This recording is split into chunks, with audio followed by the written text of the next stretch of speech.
Você acompanha agora Palavras de Vida Eterna, com o Padre Maurício Rodrigues. Ai de mim se eu não evangelizar. 22 de agosto, sábado da 20ª semana do Tempo Comum. Memória da Bem-aventurada Virgem Maria Rainha. Evangelho de Jesus Cristo, segundo Lucas 1, 26 a 38. Naquele tempo, o anjo Gabriel foi enviado por Deus a uma cidade da Galileia, chamada Nazaré, a uma virgem, prometida em casamento a um homem chamado José. Ele era descendente de Davi e o nome da virgem era Maria. O anjo entrou onde ela estava e disse: Alegra-te, cheia de graça, o Senhor está contigo. Maria ficou perturbada com estas palavras e começou a pensar qual seria o significado da saudação. O anjo então disse-lhe: Não tenhas medo, Maria, porque encontraste graça diante de Deus. Eis que conceberás e darás à luz um filho, a quem porás o nome de Jesus. Ele será grande, será chamado Filho do Altíssimo, e o Senhor Deus lhe dará o trono de seu pai Davi. Ele reinará para sempre sobre os descendentes de Jacó, e o seu reino não terá fim. Maria perguntou ao anjo: Como acontecerá isso, se eu não conheço homem algum? O anjo respondeu: O Espírito virá sobre ti, e o poder do Altíssimo te cobrirá com sua sombra.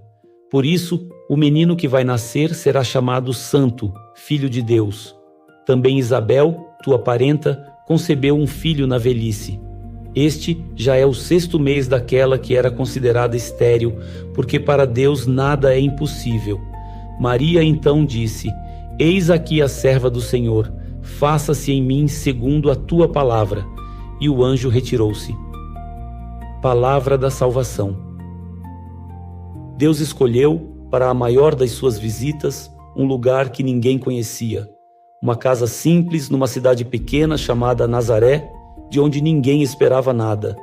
E foi ali que o anjo Gabriel se apresentou a uma jovem chamada Maria, com palavras que tiram o fôlego: Alegra-te, cheia de graça, o Senhor está contigo. Não havia palácio, nem rainha, nem nome famoso. Havia apenas uma jovem noiva de um carpinteiro, e nessa escolha, Deus nos ensina a verdade mais consoladora. Ele não procura os grandes, ele escolhe os disponíveis. O chamado de Deus não depende do nosso currículo, depende do nosso coração. Maria ficou perturbada, e quem poderia culpá-la? Ela era jovem, era noiva, e de repente lhe era anunciado que carregaria o Filho de Deus. Pensou no medo, na confusão, no que os outros diriam.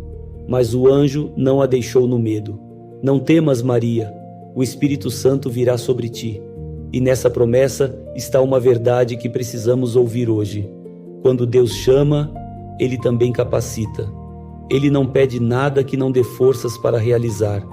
O chamado nunca vem sozinho, vem sempre acompanhado da graça. E aí vem a parte mais linda. Maria não disse sim na hora, sem pensar. Ela perguntou: Como acontecerá isso se eu não conheço o homem?